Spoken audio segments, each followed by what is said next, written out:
Hey, shout out Mile High Minute. Y'all niggas better wake the fuck up. Nigga, like, yo.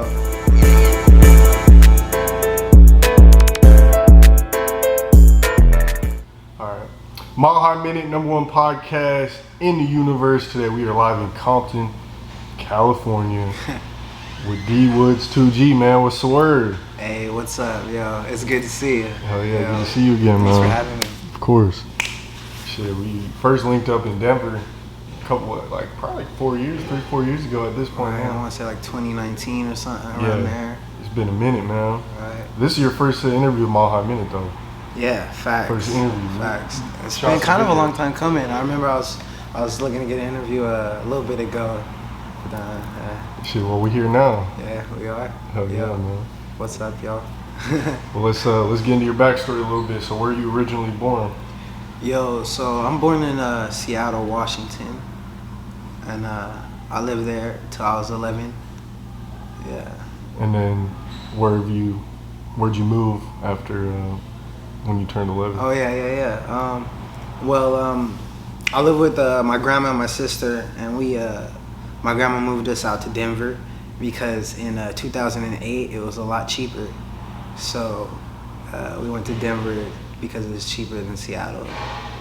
But we didn't live in Seattle. I was born in Seattle, but we lived in like one of the little area outside called Federal Way. Mm-hmm. Shout out Federal Way, you know what I'm saying? Shout out Seattle, you know what I'm saying?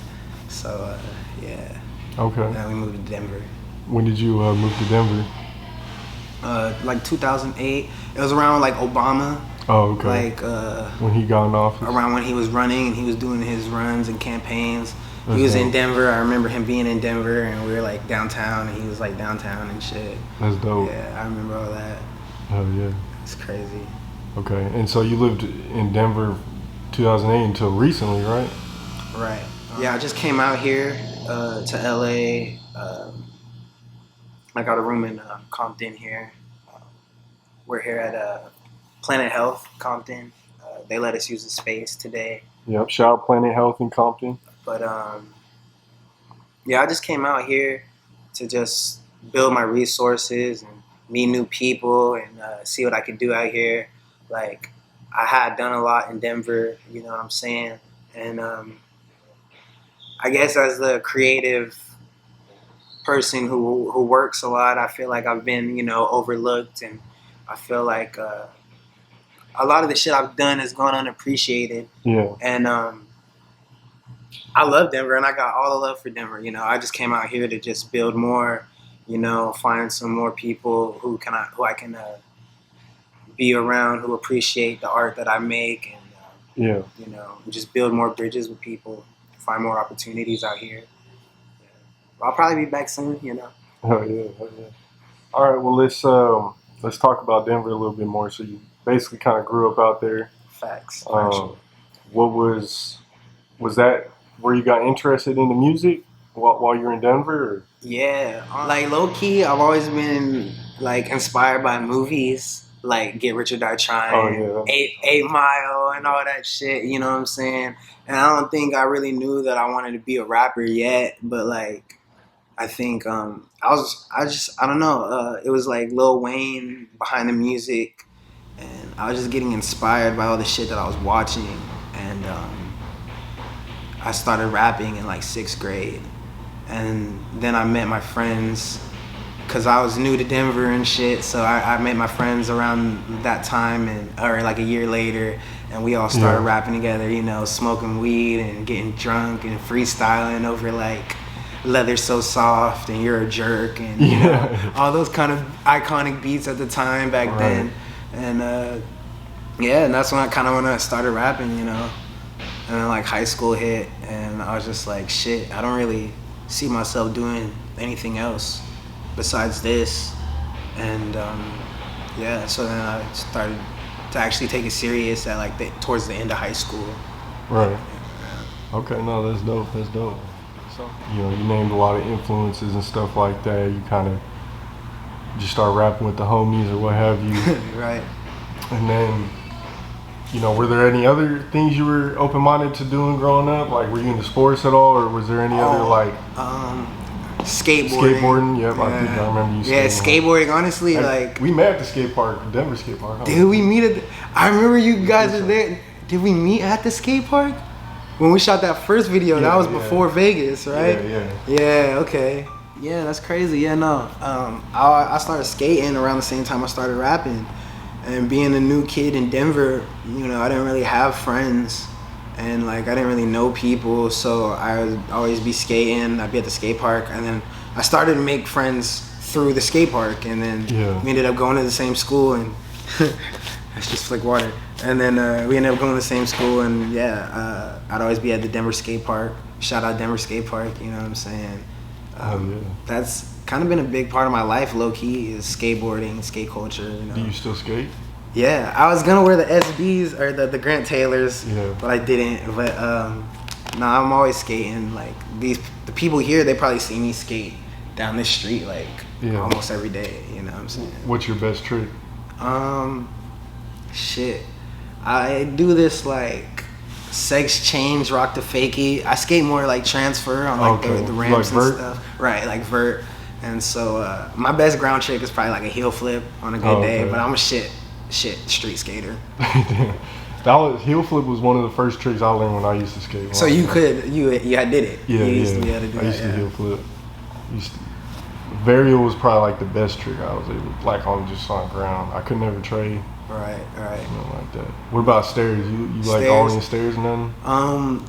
Back then when I was like a teenager and shit, I could do like a 6 stair. Now I could probably work my way up to a 6 stair today, but that would just take some like fucking repetitive, you know. Right. But I love skateboarding. I love the skate culture, fashion, all that shit. Who's your favorite skater? See, I'm not even deep in the world right now like that, so I couldn't even name someone like relevant. Growing up. Growing up.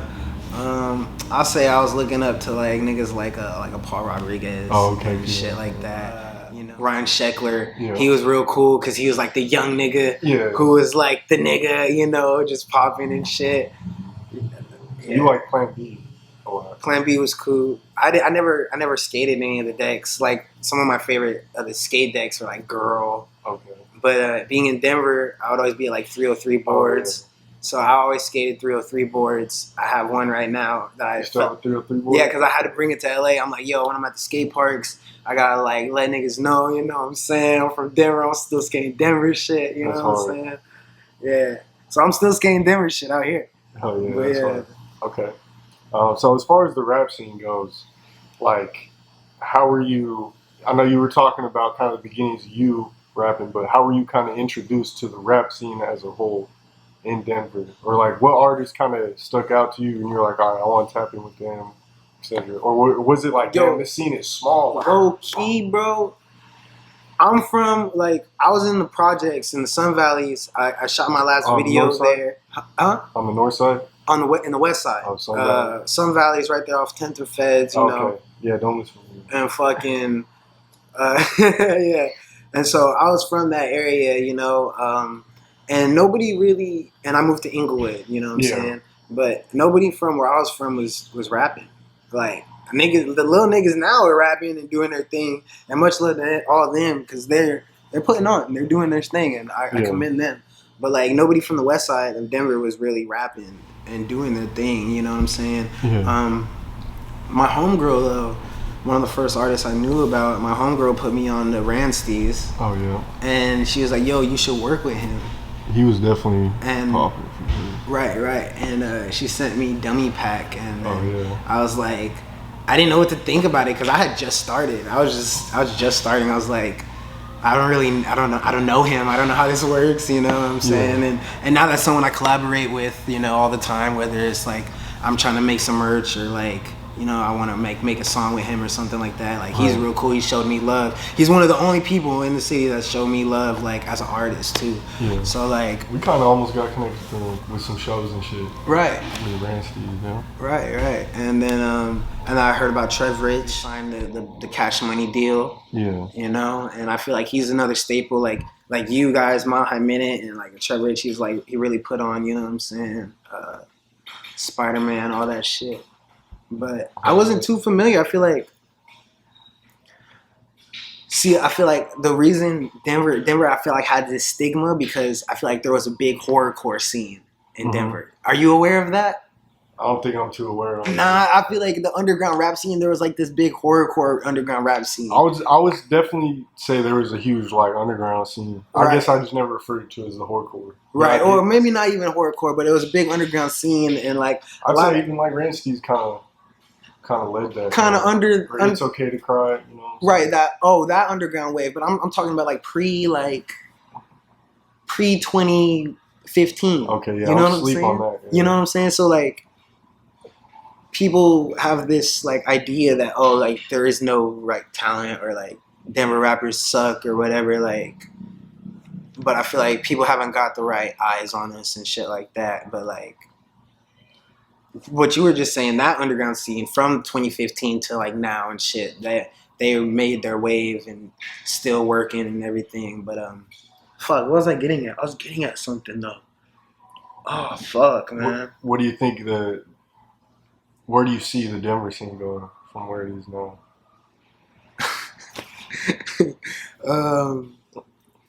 It's going in a good place than it was because my introduction to it was nothing much. Mm-hmm. Like, to me, there was nothing much going on. Like, we were booking shows and I would see other people booking shows and stuff like that. But like, I don't know. It just wasn't, I guess there was no connection. Yeah. Maybe that's what it was. What are some of your favorite shows you did in Denver? You did a lot of shows. Right. Or not even necessarily just in Denver, but some of your favorite shows that you could speak on. Right. One of my favorite shows was 2017. It was at Seventh Circle. That's like the free like punk fucking venue out there. And so we were doing that shit for donations.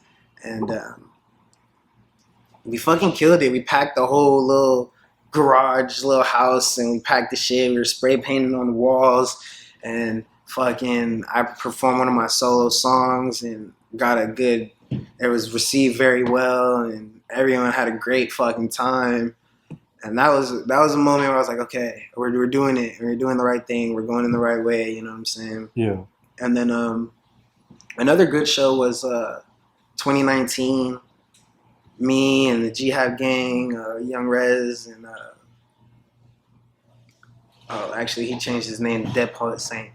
But me and all them, we opened up for Wi-Fi's funeral and Rob Banks at the Roxy in 2019, and we got to meet them, and they were showing us love. They were cool, and fucking, we got some new fans. There was a bunch of young fucking white boys in the crowd going crazy and shit, and that was really cool. That was a dope moment for us to be able to get that show. And yeah, those are some of my favorite shows out there. And that was 2019, so it was like, damn, that was like one of the last big shows before fucking COVID hit and shit. What about some collabs? What are some of the features or collaborations you've done that you want the people to go check out after this interview? Damn.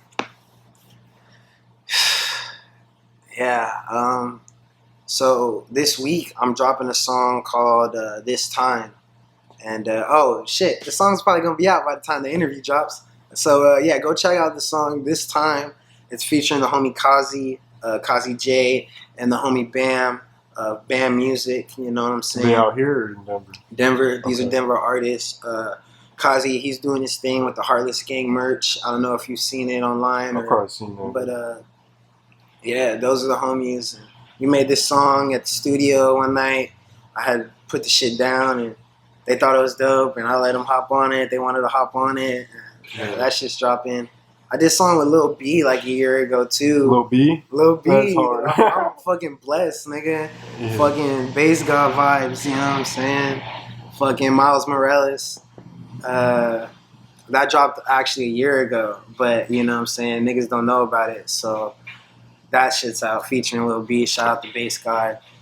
You know, just showing me some love. I'm gonna have to go check that one out. Hell yeah, man. Okay. And talk about your influence, man. It sounds like, you know, you got a very, very positive influence too. Sounds like, you know, you're not necessarily trying to like always beef with people and get into some shit. Like you're just you. Right. You know what I'm saying? You're true to yourself. So facts. What's the importance of that? Yeah, like I'm about to get this peace sign tatted on my fucking face because I just feel like, you know, it's always like something. It's always like these rappers gotta beef. You know, you gotta call out a rapper to fucking to get clout and shit. To get some attention. You gotta fucking act like you're tough to be taken seriously. Honestly, I feel like I'm almost slept on in my own city because I'm not holding pistols in all my videos and I'm not like out here acting ridiculous, you know what I'm saying? Yeah. And fucking, you know, there's rappers I could be dissing right now. There's plenty of corny niggas that I feel like be getting all this attention and you know, I could like go out of my way and diss them and I could fucking act up and fucking, you know, show up with my friends to their shows, you know, all that bullshit. Right. But like, you know, I try to just be positive, but that's just me. So, you know, I can't tell like someone with a negative state of mind to just be positive, you know what I'm saying? So, but it's like, you know, I try to just keep the peace and try to be cool with everyone, you know. I mean, you don't got to be cool with everyone, you know. There's definitely people I'm not cool with, but like, you know, I try to, you know, we can all just be on the same ground, and I feel like a lot of people don't see it that way. Yeah. What do you think Colorado needs or Denver needs so that, I guess you don't necessarily need to beef to get popular? I guess like the whole industry almost. Or I think people just need to find new ways to express themselves. Because yes, we express ourselves in the music as creators, but like I feel like they need new ways to just be like, yo, you know, this is how I feel, or I guess to get attention on them, you know. And it's hard, you know. These days you gotta be on fucking TikTok with a dance if you're not like acting up and just like, you know, I mean, it's hard. It's hard. I'm still trying to figure that out for myself, you know. It's crazy though, you're right, because like whenever I post blogs, if I post something positive, like for example, I posted, it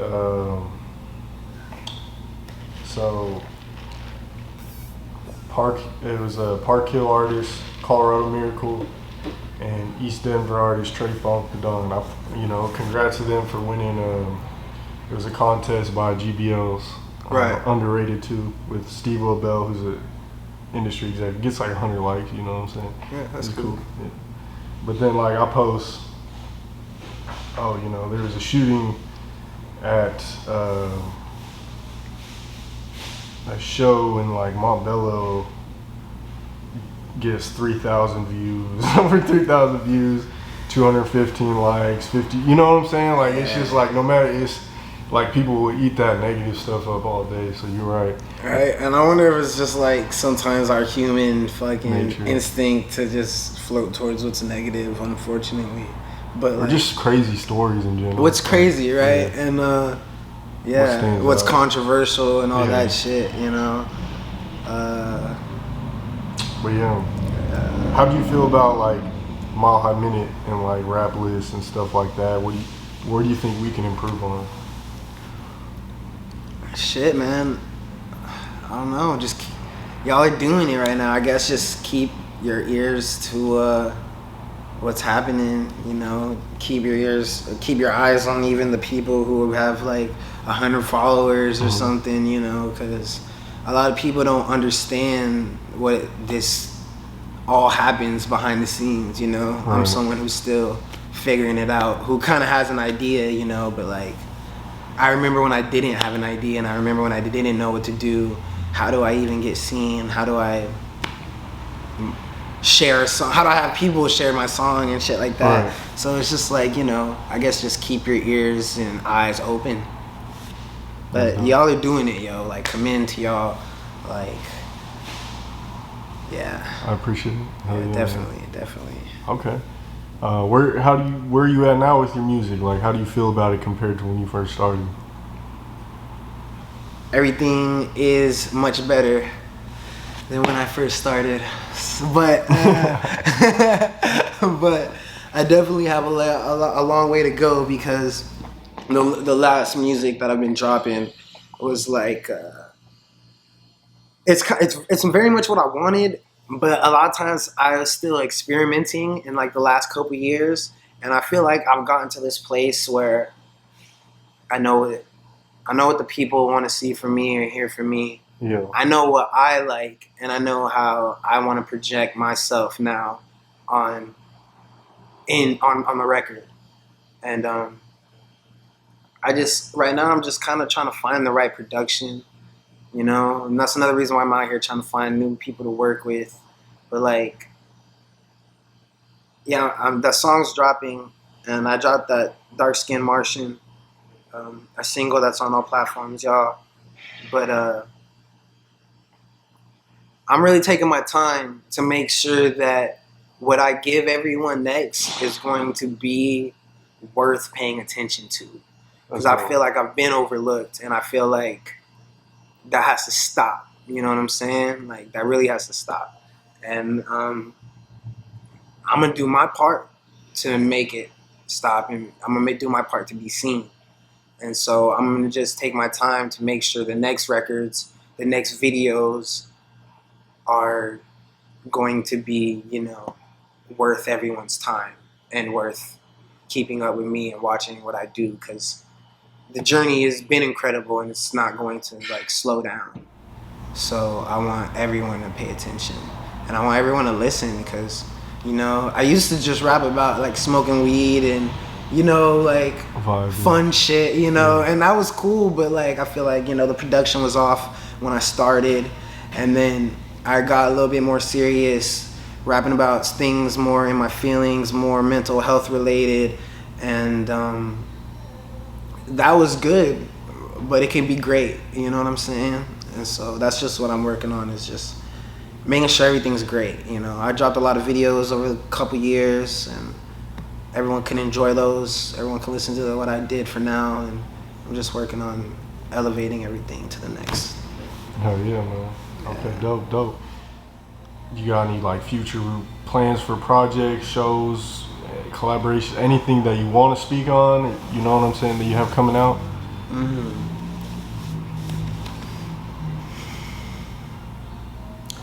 Nah, man. I mean, right now I'm here in LA. I live in Compton. I just plan to meet more people that I can, find more resources that I can, meet more producers, work with more people, try to get in the studio some more. And if, like, you know, push comes to shove, you know, I'll be back in Denver recording with Bam at his studio, or, you know, you'll see me link up with Ransteez to shoot some videos, you know what I'm saying? Like, the work's never gonna stop. So, you know, right now I just plan on making everything better, you know, from style to the music I'm recording to the visuals that I'm letting everybody see that I release. Because I hate when I have a song and that's the great song, and then, oh, the video isn't all that, or oh, damn, this video was crazy, but the song could have been a little better, you know what I'm saying? And I don't want that to be a thing anymore. So along with what I was just saying, it's just, you know, I just plan on elevating everything, you know, meeting new people, a lot of new experiences to have, and just making everything better. You know, anyone wants to collab with me, you know, hit me up, check me out, you know, Dwoodz 2G. I'm on everything, you know what I'm saying? So yeah, I'm looking forward to it. Yeah, I think you caught me in like this pivotal moment too, where it's like I'm in LA trying to figure things out, because I've got like a grip on things in Denver, and I have the resources I can use. I have connections, you know, like I'm not gonna downplay myself. I have connections in Denver, and I just want to build more connections, and I just want to build more resources and shoot more videos in more locations and do more interviews with more people, and you know what I'm saying? Right. And you know, if I end up back there, you know, I take everything I learned, I take the relationships I've made, I still try to build them, and I just keep working towards the next, you know, and we're still going up, you know what I'm saying? Hell yeah, man. No, that's dope. All right, real quick, couple more questions and we'll head out. What keeps you? They're like, get these niggas out this space. He was looking back like, man. What keeps you motivated to keep going, man? Honestly, it sucks, but that kind of, what is it? Not envy feeling, but that feeling of being unappreciated, and that feeling of being overlooked and overseen. That really drives me in like a different way, because like I could have answered that question with movies and like inspirational stories of creatives, because that definitely keeps me inspired. You know, I've been watching a lot of those Threaducation videos about like Raf Simons and the style evolution of A$AP Rocky and shit like that, and I watch a lot of documentaries like the Kanye Genius and shit like that. But the feeling of putting in work and it's still not being heard, it's still not being seen, it drives me in like this weird way that is different than watching the documentary. And now I want to go make music because I did that, even though I'm still gonna make music without watching the documentary. But it just drives me like, oh, I gotta do something creative. Let me go try to shoot a video today, or let's do a photo shoot. Let me go somewhere and take pictures. You know, something simple as that will inspire me to do more things. But yeah, I feel like until I really feel like accomplished or achieved, it's just gonna drive me. It might drive me crazy, but it's just gonna drive me to keep going. And I get motivated from all the inspiration I just see. You know, like even Denver, seeing that, you know, like a platform like Mile High Minute can come up, and now more artists are. It opened up. I feel like it changed the programming, you know, like on some Kanye shit. But it's like it changed the programming where it's like, oh yeah, I don't gotta fucking be hating on you. Like, yeah, we can work together. Like you and a lot of other platforms are able to show artists in a light and change things, and like that's inspirational, you know. Seeing that, oh, like these little niggas are like 17, 18 from neighborhoods that I used to like run around and get in trouble in, like they're fucking rapping. Like that's inspiration right there, you know. That motivates me to like, okay, yeah, let's keep going. Or when when you see someone on like Will Smith at the Oscars, not the slap, not the slap, but the fact that nigga finally got an award. He finally got an award. Like that moment, like, and you see him tear up and shit. Like it's shit like that. It's like, yo, it might take a long time. You might not be Lil Pump and blow up when you're 17 years old, right. But you know, just keep working, and you know, but all that type of shit motivates me. So that's dope. Looking forward to what the future has to offer, I guess. Yeah, man. Okay, one song. If you could pick one song or one video, only one, so that these people go check it out after this interview, what would it be? I know you want to name a bunch, but you got to do one. So okay, I'm gonna go check this one out. Check out Mr. Rockstar, the music video, and really listen and just watch, but really listen to the words, and smoke a blunt and listen to Mr. Rockstar. Hell yeah. Okay, man. Well, shit, this has been a legendary interview. Where can people find you on social media, Instagram, Twitter, YouTube, all that, man? Let them know. Yo, Dwoodz with a Z, 2G, you know? Find me anywhere that you listen to music. Instagram, Dwoodz2G, might pop up as little 2G. You know what I'm saying? Spotify, SoundCloud, give me a follow. I appreciate all the love. Brenton, thank you for having me again. Problem, I appreciate you. I was actually kind of nervous because you popped up on me, and I'm just like, fuck, man. All right, let's make it happen. It's been a long time coming. I've been working with you for a minute, so like, you know. But yeah, Dwoodz2G. Check me out, yo. I appreciate all the love. Denver, love. Seattle, love. Hell yeah, man. Okay. Thank you. This has been a legendary interview. Make sure y'all hit that like button, comment down below who you want to see next on the Mile High Minute. Hit that subscribe button and hit that bell button to stay notified when all the latest news drops. Can I get a shout out for Mile High Minute one time? Hey, shout out Mile High Minute. Y'all niggas better wake the fuck up, nigga. Like, yo.